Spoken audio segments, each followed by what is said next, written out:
Hey everybody, this is Solar Entertainment. I'm Ethan. I'm Nishant. And this week we watched Ready Player One.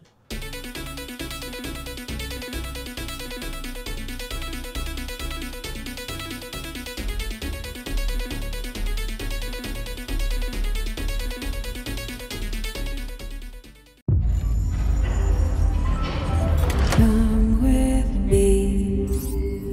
This is the Oasis. And you'll be It's a place where the limits of reality are your own imagination. a world of pure imagination. People come to the Oasis for all the things they can do, but they stay because of all the things they can be.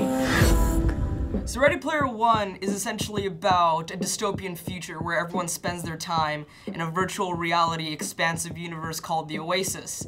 And it's about the main character Wade Watts and his crew and their quest to find the ultimate Easter egg. So, Ethan, what was your favorite part of the movie? What did you really like the most about Ready Player One? Yeah, so this movie is directed by Steven Spielberg based off of a book by Ernest Cline, who actually was one of the screenwriters on the movie.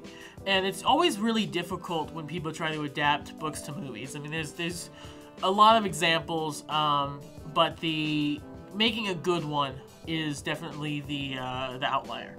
Doesn't happen that often. So what they kind of really did with this one, which I really liked, was how they had them basically completely separate.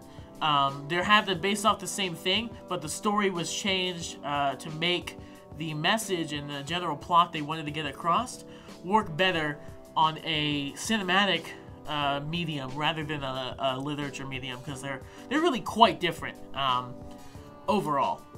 What about you?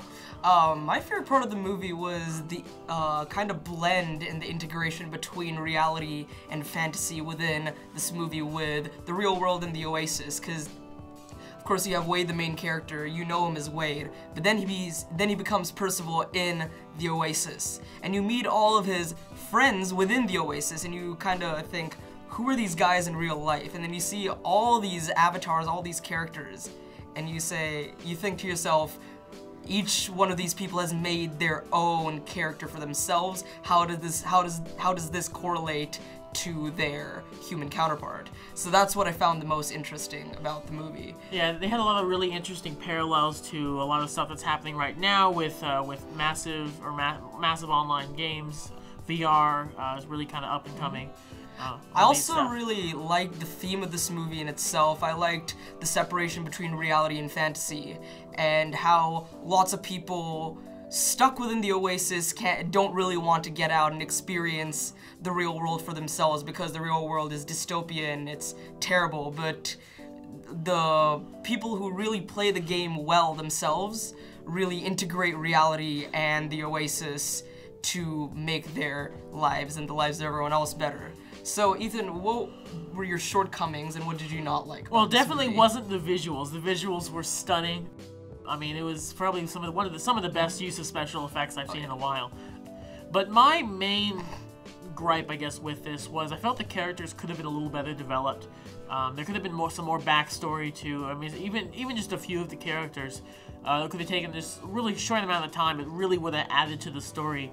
And the beginning, the prologue that they had, kind of introducing the world and the situation, they went with a montage with a voiceover, and I felt that was really a cop-out. I feel like if they would have put a little bit more time into planning some shots and really developing the cinematography that they used, they could have done a lot better job with that. Yeah, I agree too. I think the exposition was a bit too much at once.